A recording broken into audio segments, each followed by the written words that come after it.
시편 113편부터 118편까지 우리는 유월절 할렐이라고 부르는 그런 시편을 말합니다. 이 할렐루야 할 때 할렐이거든요. 그래서 유월절에 불려진 찬양의 노래이다 라고 이해하면 되겠습니다. 그래서 116편은 그 중에 하나로 출애굽의 구원에 대한 은혜를 기억하고 하나님을 찬송하는 그런 시편입니다. 네, 이 시를 데이빗 딕슨이라는 신학자가 이 내용들을 세 가지 내용으로 구분했습니다. 각각 하나님의 구원의 은혜에 대한 세 가지 감사의 결단을 말합니다. 그래서 오늘날 우리 모두에게도 하나님의 구원의 은혜를 입은 자들이 이 세 가지의 감사의 결단을 우리가 적용하여 하나님께 드릴 수 있습니다. 첫째는 하나님을 사랑하는 마음으로 기도하고 내가 하나님만을 의뢰하겠습니다 라는 결단이에요. 그래서 이 아침이 그런 시간이죠. 내가 주님께 앞에 결단하는 시간이죠.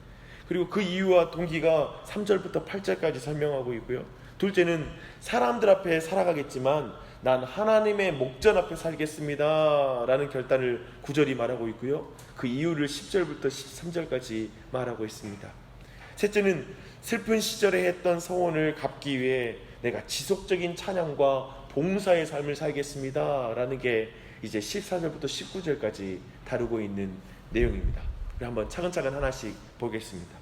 첫 번째, 우리가 시인의 첫 번째 결단은 하나님을 사랑하고 평생 기도하겠다는 것입니다. 1절 2절 한번 보십시오.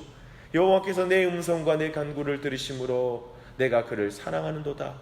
그의 귀를 내게 기울이셨으므로 내가 평생에 기도하리로다. 얼마나 귀한 결단이에요. 평생에 내가 기도하겠습니다 라고 말하죠. 그 결단은 중요한 건 뭐냐면 어떤 상황에서 그런 결단을 드렸는지가 굉장히 또 중요하거든요. 그런 거 있잖아요. 내가 하나님 앞에 소원하고 결단할 때에도 그 상황이란 게 있잖아요. 근데 그는 지금 3절에 보니까 죽음 같은 고통 속에서 하나님의 은혜를 입은 경험을 하고 그 은혜를 기억하면서 하는 결단이에요. 어려울 때 기도했고 그 기도에 하나님은 신실하게 응답하시고 그리고 자비를 베풀어서 구원해 주셨던 것, 그것을 기억하고 하는 결단입니다. 그러니 어찌 편안한 때라고 해서 그 하나님께 나아가지 않을 수가 있겠어요. 그렇죠? 참된 신앙은 어려운 때도 하나님 앞에 엎드러지는 것이지만 또한 그 어려움이 지나고 나서 거기에서 구원을 받고 나서도 여전히 하나님을 사랑하여 그분 앞에서 엎드려져서 기도하는 삶인 줄 믿습니다. 그런데 천천히 보니까 그런 경우가 있더라고요. 사람들은 어려운 때에는 하나님을 찾지만 평안할 때는 하나님을 찾지 않는 경우도 여럿 있어요. 근데 우리는 그들이 그저 어려울 때 신을 찾는 그런 종교적 심성에 머물러 있다라고 그렇게도 평가할 수 있을 것입니다. 그러나 좀 더 나아가서 아마도 저는 그렇게 어려울 때는 하나님을 찾지만 평안할 때는 하나님을 찾지 않는 그 신앙의 패턴은 하나님이 우리에게 고난을 주신 목적들을 이해하지 못하기 때문에 그런 거라 생각합니다. 그리고 성경적 기도의 의미를 이해하지 못하는 것이죠. 사실 이 고난이라는 게 무엇입니까? 고난은 하나님의 확성기라고, 하나님이 말씀하시는 확성기라는 그런 말도 있습니다. 그래서 우리는 고난을 당할 때 하나님의 음성을 듣기에 가장 좋은 귀를 갖게 돼요. 그리고 하나님 앞에 기도하기에 가장 준비된 입이 될 수가 있어요. 그래서 우리는 이때 기도를 배울 수 있는 기회가 고난의 때예요. 참으로 그래서 기도하게 되면, 하나님과 대화하게 되면 하나님이 날 사랑한다는 걸 깨닫게 되는 것이 기도이죠. 그래서 결국 고난의 목적이라는 게 뭐냐면 하나님 앞에 우리가 기도하게 하기 위해서 고난을 주시는 거예요. 하나님 앞에 엎드러지게 하기 위해서 우리에게 기도하게 하시는 거예요. 하나님은 우리랑 대화하고 싶어서 고난이 주어져요. 결국 평생에 기도하겠다는 그 결단에, 그런 과정을 통과하고 그 결단에 도달한 건 하나님 은혜 받은 사람만이 할 수 있는 거예요. 사랑하는 여러분, 난 평생에 주님 앞에 엎드러지겠습니다. 내가 주님 앞에 기도하는 자가 되겠습니다 라는 그런 결단의 은혜가 여러분에게 넘치길 바라고요. 여러분의 자녀들에게 그 은혜가 임하도록 기도하십시오. 그리고 온 교회에 그런 은혜가 임하게 해달라고 간구하는, 기도하는 그런 아침이 되시길 바랍니다. 근데 성경에서 여호와의 이름으로 기도한다는 말은 두 가지 의미를 가지고 있는 걸 주목할 필요가 있습니다. 하나님을 믿고 의지할 뿐 다른 어디에서도 구원을 찾지 않겠습니다 라는 것이 여호와 앞에 여호와의 이름으로 기도한다는 의미입니다. 또한 두 번째 의미는 기도하고 예배하는 일에 내 삶 전체를 드리겠습니다 라는 말이 내가 여호와 앞에 내 평생의 여호와 앞에 기도하겠습니다, 엎드러진다 라는 의미입니다.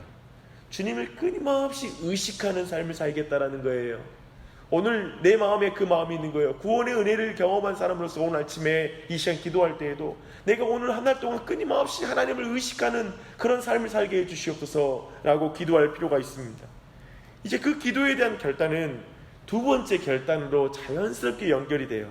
두 번째 이제 시인의 결단은 세상을 살되 하나님 눈앞에 살듯이 살겠습니다 라는 결단입니다. 9절 보십시오.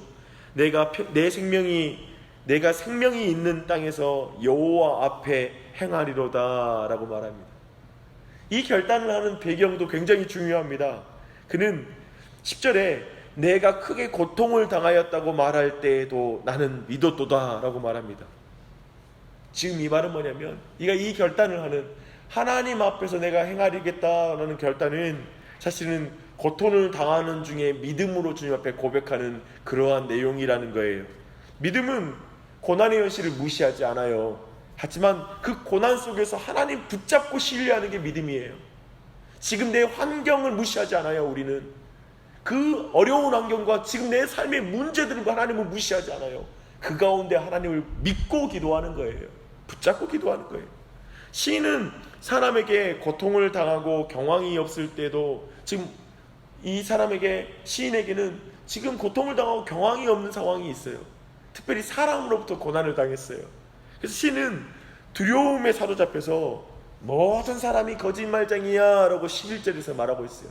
쉽게 말하면 깊은 피해의식 가운데 사람들을 향해 공격적인 마음이 드는 거예요. 지금 고난 가운데 얼마나 힘든지 우리도 그걸 경험하죠. 모든 사람이 미워 보이고 모든 사람이 나를 공격하는 것 같고 사람들에게 그냥 화가 나 있는 내 마음의 상태가 되는 거예요. 사람들에게 크게 실망해버린 거예요. 낙심해버린 거예요. 그런 상황 속에, 그런 감정 속에서 하나님을 믿기 때문에 내가 하나님을 믿습니다 라고 말하는 고백이 바로 이 고백인 것입니다. 이렇게 말한다는 건 얼마나 복된 일이에요. 내가 하나님 앞에 이 땅에 사는 동안에 하나님 앞에서 행하겠습니다 라고 이렇게 결정하는 것이죠. 그래서 이런 확신을 가지고 말하는 것은 굉장히 강한 메시지죠. 그렇죠? 이런 배경을 생각하면 주 안에 사랑하는 여러분, 비록 신실하게 믿음으로 사는 사람들이 있지만 그들도 결국 사람의 마음은 다 부패하였다는 것을 여러분 기억하시길 바랍니다. 우리가 절대적으로 신뢰할 분은 하나님밖에 없어요. 우리는 모든 환난에서 건지신 하나님의 구원의 잔을 들고 감사해야 되는 줄 믿습니다.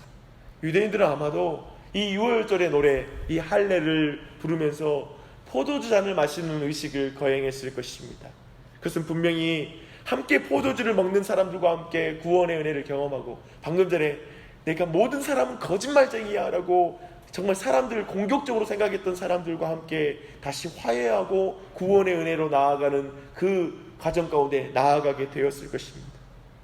그리고 다시 그 마음에 소원하는 거죠. 내가 코람데오의 삶을 살겠습니다. 그 코람데오의 삶은 하나님께 내 모든 삶이 온전히 노출되지만 하나님께서 온전히 내 모든 삶을 보살펴 주실 것입니다 라고 고백하는 삶입니다. 여러분의 삶이 다 드러나면 죄인은 두렵겠지요. 그런데 한편에 내 모든 삶이 다 드러나면 하나님이 다 보호하세요. 그 은혜가 우리 모두에게 넘치길 바랍니다. 이제 마지막 시인의 결단은 어려울 때 드렸던 소원을 이행하겠다라는 그런 내용입니다. 14절입니다. 여호와의 모든 백성 앞에서 나는 나의 소원을 여호와 앞에 갚으리로다. 되게 어려운 순간에 우리 모두는 소원을 하지만 어려운 때가 지나면 소원을 지키지 않는 것이 대부분입니다. 그런데 지금 시인은 느닷없이 그 뒤에 14절 이후에 보니까요, 15절에 그의 경건한 자들의 죽음은 여호와께서 보시기에 귀한 것이로다 라고 말하면서 갑자기 죽음을 귀하게 보신다는 말씀을 뜬금없이 해요. 소원 이야기하면서. 무슨 말일까요? 이 말은 성도의 죽음이 우연하게 일어날 수 없다라는 것을 확신하는 말입니다. 하나님께서 나의 죽음을 귀하게 여기신다.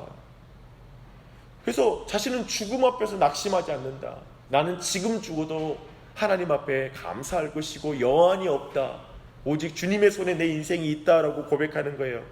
그런 말을 고백하기 때문에 자신의 죽음까지도 하나님이 귀히 보실 텐데 내 삶을 하나님이 하물며 얼마나 귀히 보시겠느냐라고 이렇게 말을 하면서 시인은 내가 사는 동안에 그 하나님께 내가 소원하는 것을 갚으며 살겠다라고 다짐하는 것입니다. 하나님께서 나를 살게 하시는 이유가 있다. 난 지금 죽어도 하나님 귀하게 나를 보실 텐데 지금 나를 살게 하신 그 이유가 있는데 그건 하나님의 목적, 하나님께 드린 소원을 행하며 살게 하기 위함이다 라고 그가 분명하게 고백하고 있는 것입니다. 어디서 그렇게 하겠다고 하는지를 주목할 필요가 있어요. 맨 마지막 절 19절이죠. 예루살렘 한가운데서 곧 여호와의 성전뜰에서 소원을 갚으겠다라고 19절에서 말하고 있습니다. 지금 이는 하나님의 백성들 앞에서 그들 중에서 하나님의 소원을 갚겠다라는 거예요. 교회에서 하나님을 섬기는 가운데 소원을 갚겠다라는 거예요. 이건 굉장히 귀한 거예요. 하나님의 백성들의 눈앞에서 하는 것은 아니지만 그들은 모든 백성들이 그 모든 소원을 행하는 것을 남들 눈앞에 보여주려고 하는 건 아니잖아요. 하지만 사람들은 그걸 볼 거예요. 그가 섬기는 하나님이 어떤 분인지 배우게 될 거예요. 그렇게 소원을 갚겠다고 고백합니다. 오늘은 시편 116편에서 하나님의 구원의 은혜의 세 가지의 결단에 대해서 함께 살펴보았습니다. 이 세 가지 고백과 결단은 모든 구원받은 성도가 하나님께 마땅히 드릴 고백이 아닙니까? 하나님, 내가 내 평생에 주님을 의지하며 주님 앞에 기도하며 엎드러지겠습니다. 내 평생에 주님 앞에서 행하겠습니다. 주님, 내 평생에 주님, 내가 주님께 드렸던 소원을 행하겠습니다 라는 이 결단 말입니다. 우리가 이 결단을 우리가 가지고 오늘 이 음성이 내 음성이 되는 것이죠. 이 말씀이 내게 향한 오늘 하나님의 말씀인 것이죠. 이 말씀을 믿음으로 하나님께서 기뻐하시는 산제사를 드리는 이 한날이 되시기 바랍니다. 사실 이것이 한 산제사거든요. 쉬지 않고 기도하는 것, 주님 앞에서 모든 일을 범사에 감사하며 행하는 것, 그쵸? 이게 지금 삶의 예배를 말하고 있습니다. 남은 평생 하나님을 사랑하여 기도하고 하나님의 눈앞에서 살며 하나님을 섬기고 사는 것이 우리의 기도와 소원이 되게 하시길 바랍니다. 그리고 그 은혜가 우리의 자녀들과 그리고 온 교회 안에 넘쳐나기를 간구하는 이 아침이 되시기를 바랍니다. 기도하겠습니다. 하나님 아버지, 이 아침에 시편 116편을 통하여서 우리가 정말 하나님 앞에 구원의 은혜를 받은 자로 마땅히 드려야 될 삶의 세 가지 결단을 보게 하시니 감사합니다. 그런데 말씀을 보니까 세 가지 결단 모두가 고난 가운데 고통을 통과하고 깊은 어려움의 인생의 어려운 과정과 문제들 투성인 인생을 통과하며 드린 고백이라는 것이 너무나 와닿습니다. 우리도 인생의 여러 가지 문제를 가지고 주님 앞에 나왔습니다. 주님, 해결되지 않는 문제들, 그리고 풀리지 않는 일들, 주님, 고통스러운 현실 속에 주님을 믿음으로 이 자리에 나왔습니다. 오직 주님 앞에 엎드기로 결단하는 살아가는 자녀들에게 은혜 베풀어 주시옵소서. 내가 그래도 주님 앞에 행하겠다라고, 내가 내 기분대로 하지 않고 주님의 뜻대로 행하겠다라고 고백하는 사랑하는 자녀들에게 은혜 베풀어 주시옵소서. 그리고 하나님, 오직 주님만을 섬기겠다고, 내가 주의 교회와 함께 하나님을 섬기겠다고 결단하는 사랑하는 자녀들에게 은혜 베풀어 주시옵소서. 이 아침에 주님 함께 기도할 때 이 예배당 가운데 성령으로 충만히 임재하여 주셔서 이 세 가지의 결단과 고백을 동일하게 고백하며 나아갈 때 은혜 베풀어 주시고, 주님 사랑하는 지체들의 자자손손 온전히 이 믿음의 고백, 이 세 가지의 결단을 드리는 믿음의 자녀들이 되게 해주시고, 그리고 주님, 우리가 섬기는 교회가 온전히 이 고백을 드리며 주님 나아가는 이 세 가지의 결단이 있는 교회로 설 수 있도록 은혜 베풀어 주시옵소서. 이 아침에 한 사람 한 사람 주님을 의지하여 기도할 때 성령 하나님을 통하여 그 기도를 도와주시고 그 기도 가운데 영광 받아 주시옵소서. 이 한 날도 주님 보호하여 주셔서 주님 기쁨이 될 수 있도록 이 한 날도 주님께서 모든 악으로부터 지켜주시고 모든 시험에 들지 않도록 붙잡아 주시옵소서. 주의 은혜가 우리 모두에게 넘치길 간구하며 기도 가운데 은혜를 부어주시길 간구하며 예수님의 이름으로 기도합니다. 아멘.